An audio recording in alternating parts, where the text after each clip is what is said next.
A'udzu billahi minasyaitonir rajim. Bismillahirrahmanirrahim. Assalamualaikum warahmatullahi wabarakatuh.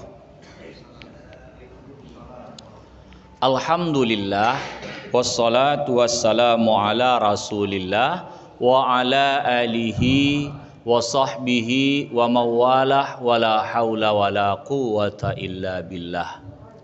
Jamaah yang berbahagia yang Allah muliakan, jamaah Masjid Al-Ikhlas yang Allah berkahi, semoga kesemuaan kita yang hadir ini diberikan oleh Allah Ta'ala kekuatan untuk istiqamah, untuk beribadah kepada Allah, sehat badan, lancar rezeki, kuat iman, anak keturunan orang yang saleh saleha insyaallah.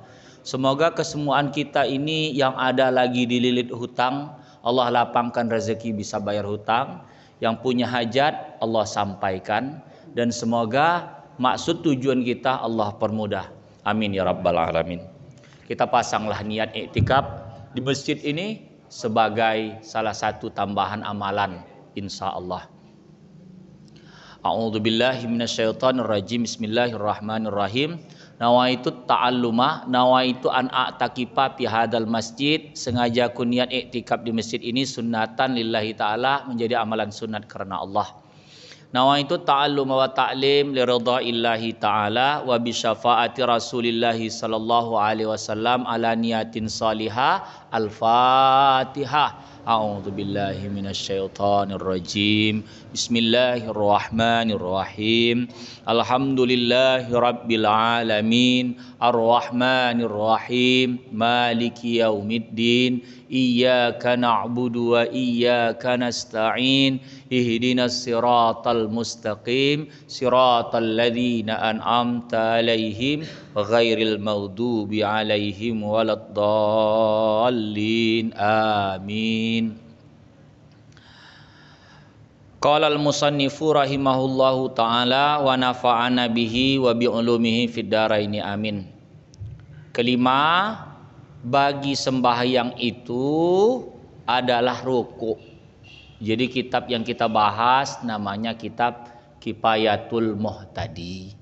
Kitab berbahasa Arab Melayu yang disusun seorang ulama bernama Syekh Daud Abdullah Al-Fatani.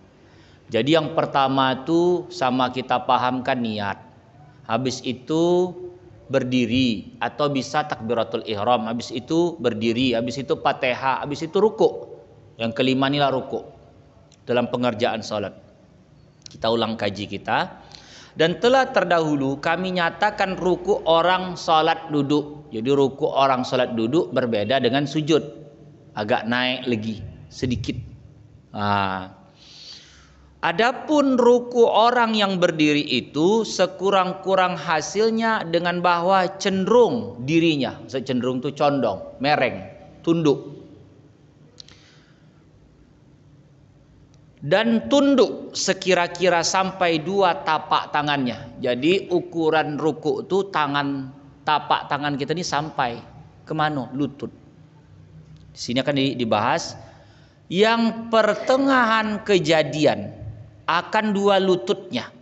Jika ia antarkan kedua tapak tangannya atas keduanya, maka jika tiada dapat ruku' karena sakit, melainkan jika dengan pertolongan orang akan dia, atau dengan bertongkat, dengan suatu, atau tunduk atas pihaknya yang kanan atau pihaknya yang kiri, lazimlah ia mendatangkan barang yang sekuasanya itu. Jadi kalau ruku' nih semampu, kalau dia sakit semampu, itu udah namanya kaji uzur.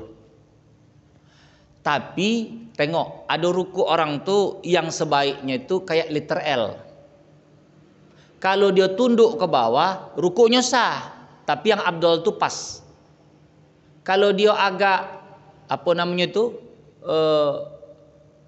pencuri salat, mendongek gitu. Ini juga sah. Yang tak sah itu adalah kepala dia menukik. Ada istilahnya inrimas. Jadi udah dibuat begini umpamanya, bantu begini kepalanya, agak gini jadinya. Karena ruku itu mata ini ke tempat sujud.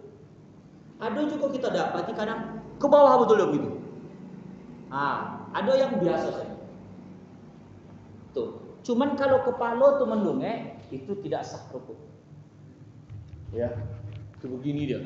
Ya, kita tengok dia begitu. Itu tak sah. Tapi selagi dia memang kalau hadis sebut pencuri adalah pencuri dalam salat. Itulah tadi tak sempurna rukuknya. Tak sempurna maksudnya abdol dia tuh. Yang akmalnya, yang sempurnanya. Ya. Cuman kalau ditengok di dalam beberapa kitab sah itu. Yang tak sah tuh kepala dia tuh menukik gitu, kepalanya tuh ukurannya. Karena rukuk tuh ada ketunduan. Tak pula sakit pinggang dia. Itu dah bab sakit, berarti datangkan sekuasa, semampu dia. Udah itu lagi di sini dikatakan, maka jika lemah ia daripada rukuk yang tersebut itu, tunduk ia sekedar dapatnya. Maka jika lemah daripada tunduk mengisyaratkan ia dengan kepalanya. Maka jika tiada dapat maka dengan matanya. Tak mampu, tadi kepala aja. Kepala nih patok. Tak mampu, mata. Karena kesemuanya ini bergabung di dalam rukuk. Mata ke tempat sujud, ukuran kepala muka nih ke tempat sujud, ya, badan tuh menunduk seperti itu. Dan bahwa jangan ia menyengaja dengan cenderungnya jatuhnya tadi tunduknya itu akan yang lain daripada rukuk. Maksud dia tak ada niat untuk rukuk, jatuh dia tuh entah tersilap, gitu, tak sengaja. Itu wajib dia bangkit lagi, terkojut. Atau niat dia untuk sujud tilawah, maka dia harus bangkit balik supaya rukuk. Niat dia waktu dia nak turun tuh harus niat rukuk. Memang tujuan dia rukuk. Ibaratnya dia salat di sampan atau kapal yang guyang. Jadi dalam satu kesempatan udah habis baca surah, terukuk aja gitu. Dia wajib bangkit balik karena belum niat rukuk. Karena guyangan daripada air tadi. Ya, atau suatu tempat yang dia bergerak seperti jadi gempa dan sebagainya.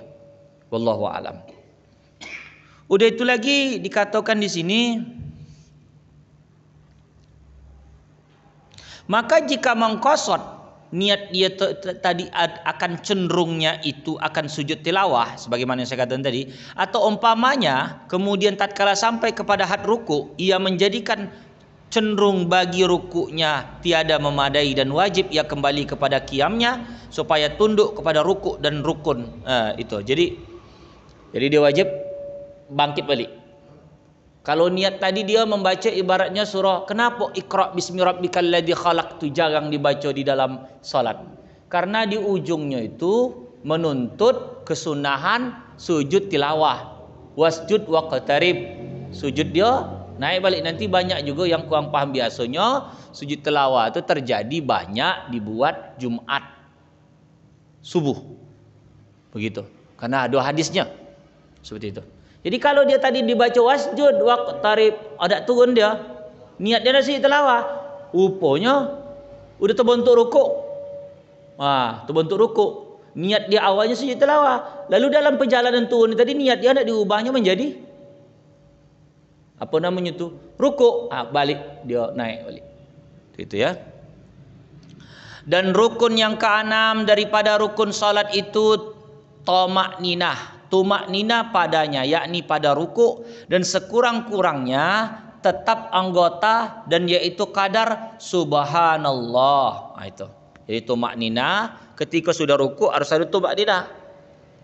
Tumak ninah. Dalam kitab ini dibahas masuk tumak ninah. 17 lah berarti.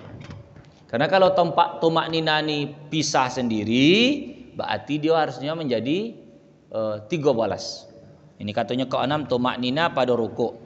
Dan sekurang-kurang ukuran lama tumak ninah itu apa? Subhanallah. Asal dapat dia rukuk tu terucap subhanallah, udah tumak ninah tu. Ukuran subhanallah itu saja. Jedah aja tu cakap subhanallah itu.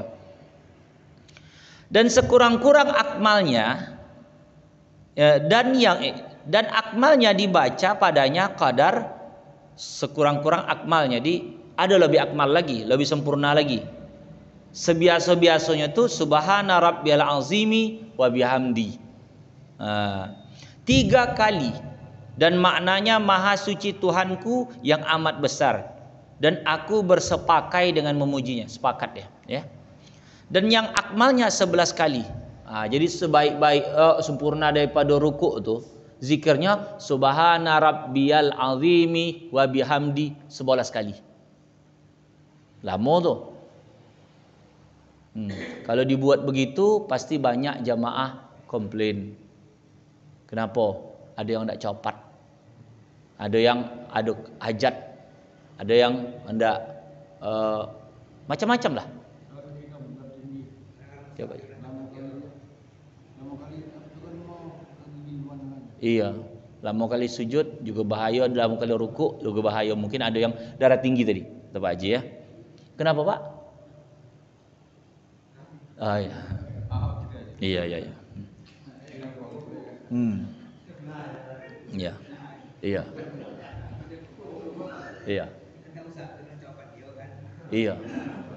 Iya. Ketujuh, itu kalau imam terlalu lama terlalu lama betul. Ya. Sementara kita mungkin ada hajat. Dan kita tak gama dengan gitu tuh. Ya. Artinya si imam selewo dia gitu, bukan selewo bersama berjamaah. Maka itu salah satu ada dalam pembahasan guru-guru saya dulu, itu bisa juga niat mufarakah itu, karena hati kita tak nyaman dengan imam itu. Lama betul imam nih, gitu dia. Ini sujud apa tidur apa mati gitu dia, dalam hati ya. Iya Pak, iya parakah. Sama halnya juga hal yang mendosa. Imam tuh entah sujud terakhir lama betul. Awak udah nak terkontut, mau farakah aja Pak. Kalau di lapasan kamu kontut, kamu ulang balik salat. Iya, mau farakah itu maksudnya niat salat sendiri dalam perjalanan. Tidaklah dapat dia pahala berjamaah pada saat itu, tetapi dia selamat salatnya. Kan begitu, karena dia sudah keluar dari jamaah. Itu. Udah. Selanjutnya yang ketujuh daripada rukun salat itu adalah i'tidal, bangkit daripada rukuk kepada berdiri betul. Jadi dari rukuk bangkit pada sembahyang berdiri, atau daripada rukuk kepada duduk. Nah, jadi kalau dia salat duduk pula, dia begini kepada duduk. Kalau yang dia tadi tegak dari rukuk ke berdiri. Begitu. Jadi bangkit ya. Intinya bangkit. Jadi beragam, yang lalu mungkin sudah kita bahas sedikit sebagai gambaran saja. Ada di kampung nih, dia mengamalkan setelah bangkit daripada ruku, tangan dia balik bersedekap seperti salat itu waktu baca Fatihah. Jadi sami Allahu liman hamidah, balik dia begini. Ada yang begitu. Ya, ada yang begitu. Jadi maksud saya itu pendapat mazhab Ahmad bin Hambal ada, tapi kalau Syafi'i tetap lepas. Kita ni Syafi'i lepas, jatuh ke bawah. Cuman kalau kita tengok uang yang begitu tu, atau nanti nampak tadi maukah kan tadi sini, jadi perasaan awak ganjil betul kawan ni salat. Tidak, memang ada pendapat seperti itu. Ada pendapat. Jatuh saja. Berarti dia tidak mengamalkan sunnah bersedekap. Bersedekap tu sunnah sendiri, ada pahalanya. Sah juga, ya penting kan berdiri. Bersedekap tu sunat. Mengangkat tangan tu juga sunat. Sama ada kawan ustaz mengemukakan. Yang lalu kan kita bahas, macam mana tangan orang yang kanannya ini potong, hendak tahiyat, apakah bisa diganti dengan sebelah kiri? Nah, gitu kan. Jadi kan biasa kan begini. Ya at-tahiyatulnya, datang dia ganti sebelah kiri. Bisa. Jawabannya tidak diperlukan, karena kesunahannya itu di kanan. Nah, karena menunjuk itu juga hukumnya sunnah. Artinya kalau tak dibuat tidak batal salat, dan bukan juga sunat muakkad, bukan. Menunjuk tangan tuh, andai kata tidak ditunjuknya pun tidak mengapa, tapi tak dapat tambahan pahala. Seperti itu. Kenapa Pak? Iya, maksudnya kan tak ada jadi dihukum dia, tak ada dapat, tak apalah dialihkan sebelah kiri pula. Udah ada lah di situ. Iya, dia cacat tak ada tangannya. Tapi tidak ada yang di sini. Termasuk juga orang tangannya yang putus jari telunjuk. Oh. Kan kesunahannya kan tali tunjuk. Datang pula diganti pula jari jempol. Atau diganti maaf jari gini pula. Telunjuknya nggak ada. Tapi jari yang lain ada. Jadi petunjuknya tetap sunnah jari telunjuk. Nah, kalau tak ada udahlah. Yang sisonya aja kalau ada siso gini-gini nah. Kalau memang ada sedikit gini-gini aja. Iya. Pentingnya gini. Begitu. Ya. Ada pun gini aja. Penting ingat kan Ada sikit. Sikit tuh yang ditunjukkan. Kesunahan sikit tuh. Ya. Iya. Aduh sikit. Iya. Entah dulu zaman model cloud, kadang ditahu kan tangan di dekat apa itu. Jadi putus dia. Jadi itulah sisonya itu yang ditunjukkan. Dah. Seperti orang yang salat berdiri betul itu kembali ia pada rukuk kepada qiyam, dan dikatakan pada orang yang sembahyang duduk itu kembali ia kepada duduk, dan rukun yang ke-8 tadi 7 ini ke-8 daripada segala salat itu tomak nina padanya, pada i'tidal juga tomak nina, dan yaitu berhenti di dalam i'tidal sekira-kira tetap anggotanya, dan disyaratkan bahwa jangan ia menyengaja dengan bangkitnya itu akan yang lain daripada i'tidal. Ibaratnya karena terkejut, terperanjat, bangkit dia rukuk gini, melotuplah ban di muka rumah, top bangkit dia begitu ya. Balik dia harus rukuk karena belum ada niat untuk bangkit daripada rukuk, belum ada i'tidal. Jadi balik dia rukuk balik. Entah dia modelnya latah, ya kan? Latah. Dia tiba-tiba ya kan rumah dia entah dekat masjid, entah dekat apa namanya itu, orang-orang main-main band, main-main keyboard, melotup bunyi apa tu, speaker tu, bang, betul dia, terbangkit begitu. Dites buat orang tu, balik ruku balik, karena belum sempurna dia untuk i'tidal, karena tidak ada niat dia, karena terperanjat saja. Seperti itu. Udah itu lagi dikatakan di sini. Maka jika berdiri karena terkejut seperti saya katakan tadi, daripada sesuatu yang memadai perdiriannya. Jadi kalau ukuran tomak nina itu harus ada diam dia sejenak. Jangan main-main pula goyang-goyang itu. Diam dia. Terhenti dia. Ukuran subhanallah. Akan i'tidal, dan disyaratkan bahwa jangan ia melanjutkan i'tidal lebih atas zikirnya yang warid. Itu kadar Fatihah. Jadi i'tidal itu ukuran Fatihah. Paling lama togak atau ukuran Fatihah. Cuma ukuran Fatihah dia lamanya, segitulah ukuran i'tidalnya.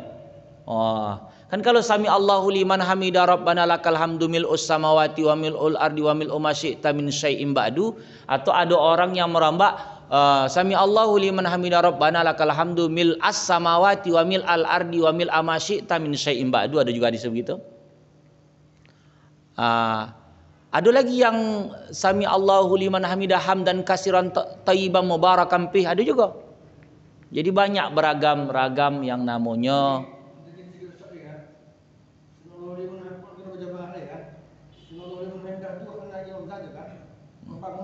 Rabbana lakal hamd. Tidak. Sami Allahu liman hamidah adalah isyarat dari imam untuk naik daripada rukuk ke i'tidal. Kalau dia sendiri baca, kalau dia berjamaah dia lanjutannya saja Rabbana lakal hamdu. Rabbana itu doa. Sami Allahu liman hamidah itu adalah zikir si imam, bermakna Allah mendengar orang yang memujinya. Apa pujiannya? Rabbana lakal hamdu, doanya. Mil'us samawati wa mil'ul ardi wa mil'u ma syi'ta min syai'in ba'du. Makanya kalau kita sampai ke Mekah insyaallah ada joki baik umrah atau haji, itu yang suara dabal di belakangnya itu dia tidak sami Allahu liman hamidah. Sami Allahu liman hamidah Rabbana lakal hamd, kata dia. Itu dia. Suara dabal itu di situ sambut. Kalau Allahu Akbar masih bisa kita Allahu Akbar kata imam, Allahu Akbar dengan ukuran kita masih bisa. Tapi suara kita jangan mendahului tinggi daripada imam. Ya, jangan mendahului tinggi daripada imam. Tapi sekarang kan payah ndak melumboso imam tuh, karena imam pakai mic. Macam mana pula anak so dia seperti mic pula, kecuali dia pakai mic juga. Seperti itu. Udah itu lagi, karena i'tidal itu daripada rukun yang pendek dan rukun. Jadi i'tidal itu kan rukun yang panjang. Jadi pertanyaan, kalau ada orang membaca doa kunut, ya kan, doa kunut. Ini kan kita kan Syafi'i nih, cerita Syafi'i. Orang yang di luar Syafi'i kadang kan dia menunggu tuh. Kalau dia salat di masjid Syafi'iyah, tidak apa nama kunut, dia kan bangkit nih, sami Allahu liman hamidah, kan tahu gak dia? Kalau Allahumma hadina fi man hadait wa afina fi man afait sampai habis tuh ukuran Fatihah masih ukuran rukun pendek lah tuh. Kalau dia panjang, wah ini berarti apa namanya tuh menyalahi aturan. I'tidalnya lama betul. Jadi terkesannya bukan lagi i'tidal, tapi menambah berdiri jadinya. Karena ukuran berdiri itu sendiri adalah Fatihah. Makanya kalau kita tengok salat gerhana tuh, salat gerhana, itu Fatihahnya kan 2 kali itu. Fatihahnya 2 kali. Di setiap apa nama itu 1 rakaat itu. Jadi dia baca Fatihah, baca surah, rukuk dia naik lagi, baca Fatihah lagi, rukuk lagi, bersami Allahu liman hamidah, i'tidal, baru dia sujud. Sini agak pendek kalau dia naik daripada setelah rukuk yang pertama itu baca Fatihah lagi. Seperti itu. Salat gerhana. Udah itu lagi dikatakan di sini, ke-9 daripada salat itu rukunnya sujud 2 kali pada tiap-tiap rakaat. Dan sekurang-kurang sujud itu sujud yang sempurna padanya syaratnya yang 10 yang disebutkan oleh musannif penyusun akan syarat yang pertama, dan katanya seperti pertama, hantarkan 1 suku daripada dahi. Yang lalu Pak Haji dah katakan itu, dahi harus kono. 1 suku, 1 bahagian dari dahi. Mana dahi? Itu ukurannya itu. Udah itu lagi atas tempat sujud. Dan jika atas suatu yang ditanggungkan dia seperti punca serban, maksudnya pakai soban, punco, jadi punca serban, jadi dia memakai soban yang tiada bergerak dengan geraknya, jadi punco soban itu tidak bergerak dengan geraknya. Jadi ada modelnya kalau seandainya punco soban itu bergerak dengan gerak dia, ini kan akan dibahas di ini ya. Serta terbuka dahinya. Jadi ukuran kalau punco soban ini tadi kan soban ini kan ada ujung itu, punco itu ujung. Jadi kalau dia bergerak dengan geraknya, itu kan geraknya si badan ini, tapi kalau dia tidak gerak dengan geraknya itu dilepaskannya berarti. Andai kata ketutup dengan dahi, macam ini kan sal. Ini sal ini kan bergerak dengan gerak saya nih. Andai kata tertutup dahi saya dengan ini, maka tidak sah sujud. Karena dia gerak dengan gerak saya. Saya menanggung, saya membawa. Sama dengan peci. Peci kan saya menanggung, saya membawa. Tertutup koning saya dengan ini. Itu. Maka tak sah sujud. Dibuka dahi. Dibuka dahi. Karena ini bagian 1 suku daripada sujud. Seperti itu ya. Itu.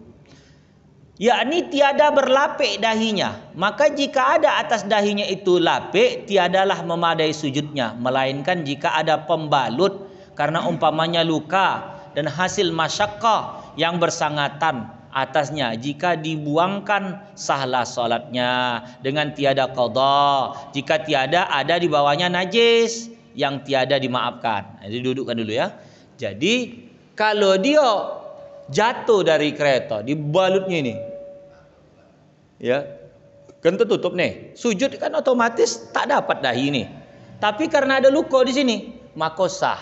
Tapi dengan syarat tidak diqadha kalau di bawah pembalut ini tadi tidak ada najis yang tidak dimaafkan. Kalau yang dimaafkan sedikit, maka sah. Tak pala lagi diqadha.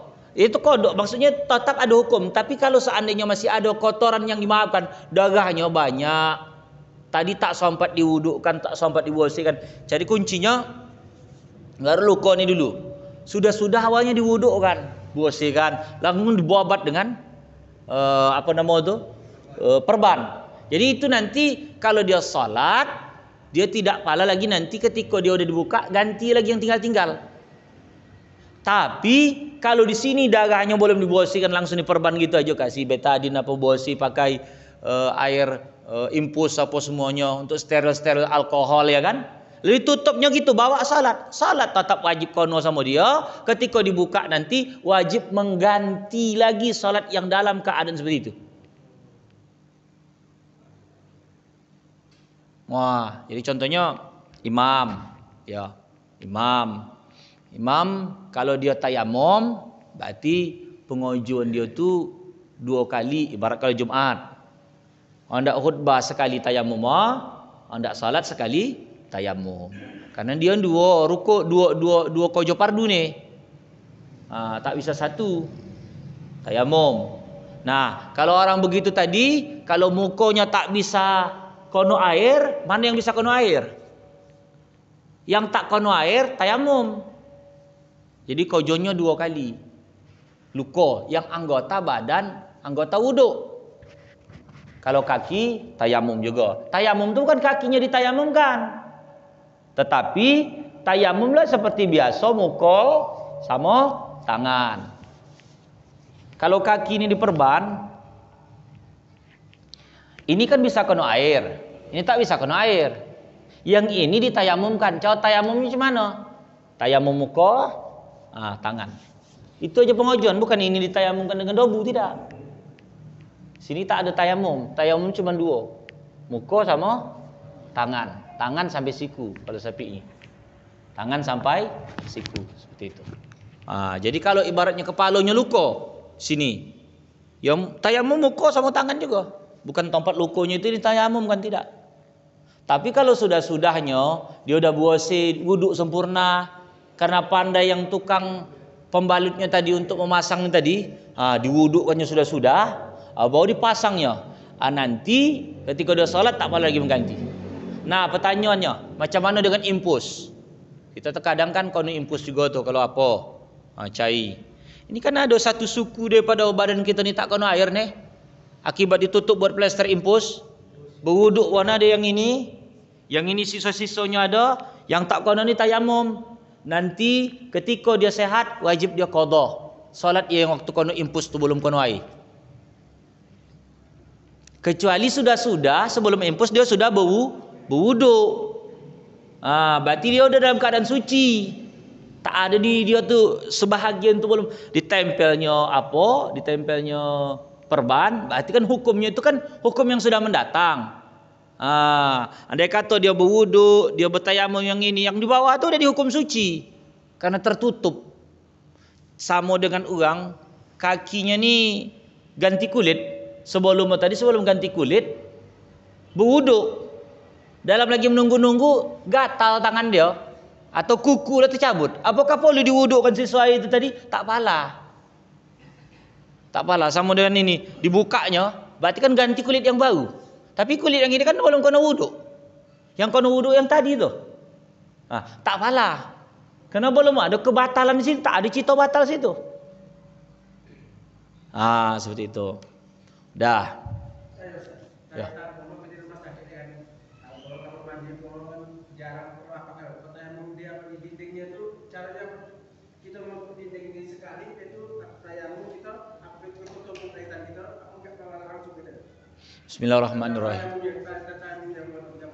Bismillahirrahmanirrahim. Kalau sapi ini harus ada bondonya. Memang agak ribet tayamum dalam sapi ini. Kalau daripada pendapat mazhab Imam Hanafi, mano bondo pasti ada singgah namanya debu. Menurut versi mazhab Hanafi. Kalau Pak Tamrin pada saat itu taklid kepada mazhab Hanafi, dengan mengetahui tata cara batalnya apa semua, ada ilmunya, dalam keadaan masyarakat, bukan namanya dia mencari mudah-mudah, tidak, tetapi karena kondisi tadi maka boleh. Tetapi kalau kita mazhab Syafi'i ini Namanya tayamum harus memang nampak betul debu, terasa dipegang. Kalau di rumah sakit tuh apalagi bu AC tak ada debu tuh. Dalam secawa awak pegang-pegang begini tak ada. Maka tak sah tayamum. Karena harus ada unsur memindahkan. Dipindahkan debu itu ke tangan. Kalau tak terpindah debu itu ke tangan, maka belum sah tayamum. Maka nyawat kita ni di kampung ni macam mana supaya dapat tayamum? Itu ada tanah liat kita sengaja memang atau batu bata kita kikis. Batu bata kita ayak karena ada debunya itu. Itulah yang ditebarkan. Itulah yang diambil. Itulah yang pas jadi tayamum dalam mazhab Syafi'i. Memang agak ribet saya nak katakan masalah mazhab Syafi'i dalam masalah perban. Kalau dalam mazhab Maliki libas saja udah. Kalau tak bisa tayamum. Namanya sulit. Tapi Syafi'i ini tadi kalau dia jabirah namanya, apa nama tu perban tadi, dirinci di bawah perban tadi masih ada najis tidak? Begitu. Jadi balik cerita di rumah sakit. Kalau kita memakai yep.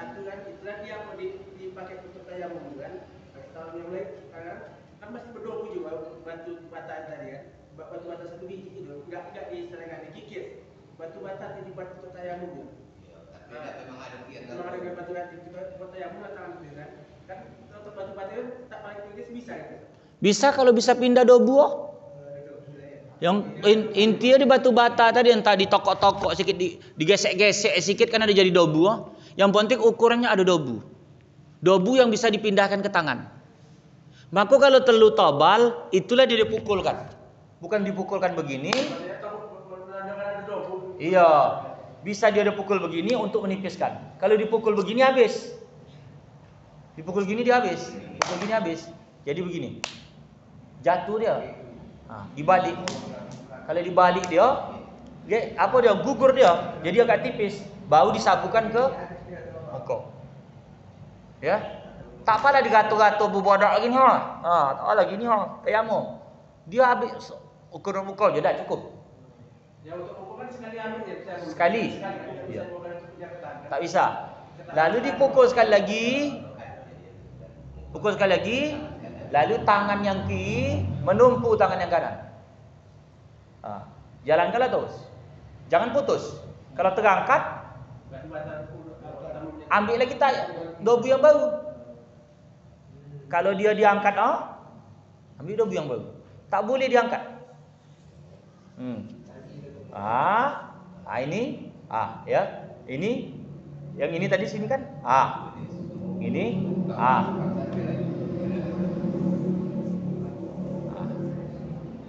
dah. Kanan. Menumpuk kiri. Seperti kita ngambil wudu juga. Kita gini, ya kan? Habis itu gini, jumpa kan? Habis. Udah. Kita aja tuh. Dari Kuala Lumpur ke Madinah kan 8 jam. Itu kan naik kapal terbang. Jadi yang untuk di kapal terbang itu bisa tak jauh. Tapi kata Bang waktu sholat sudah sampai tayamum kita masing-masing. Ada namanya salat hormatul waktu, menghormatkan waktu. Masuk apa yang bisa. Air tak ada, tak mungkin di kapal terbang pula bawa air jergi-jerigen. Kira di belakang motor lain banyak suhu, tayamum. Kalau untuk di kapal terbang, kita ndak berwudu, ukuran sikit aja segitu, cedok. Tidak pala. Kalau ada benar tes 3 biji aja udah membasuh dah. Ndak selamat, malas lagi mengojon, mengkodok lagi sampai nanti di Mekah. Ambil sikit, sapu. Sekali aja.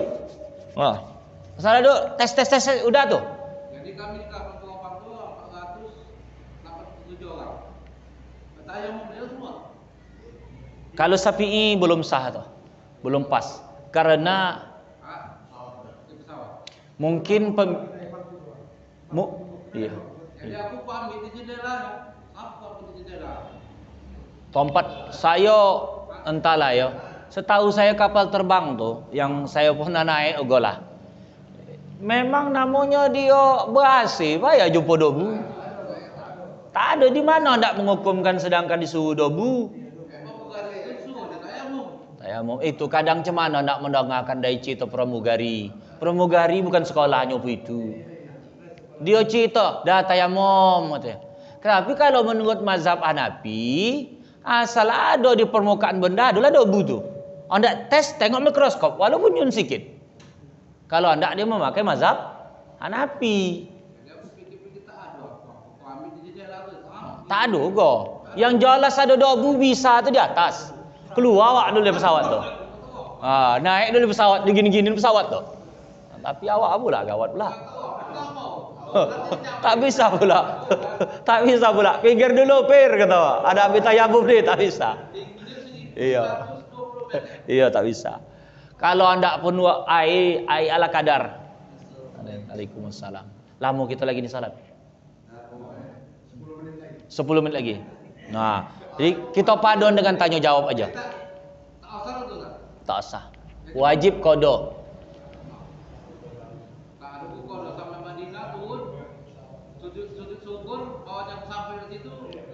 Wajib qada. Hal itu wajib qada. Karena tidak sempurna. Kan ada hadis ya. Miftahus salati at-tahur. Ya. Kunci salat di timur itu bersuci ya tak selamat. Walaupun salatnya udah dikojokan. Jadi kalau ada 2 waktu terlewat atau 3 waktu terlewat, ganti aja lah sekarang. Kan kita perjalanan itu 8 jam. 8 jam. Jadi kalau namun kita ambil Mulai Isya tuh. Betul lah Isya enggak. Subuh aja yang kono. Awak sampai sana subuh. Berarti yang salat yang di kapal terbang itu salat apa? Subuh. Maghrib sama asar. Asar sama maghrib. Itu aja ganti. Asar sama maghrib itu aja dari kodo. Iya. Itu betul kalau Iya. Mana kotor lagi, mana apa lagi. Iya. Yang Jadi apa namanya?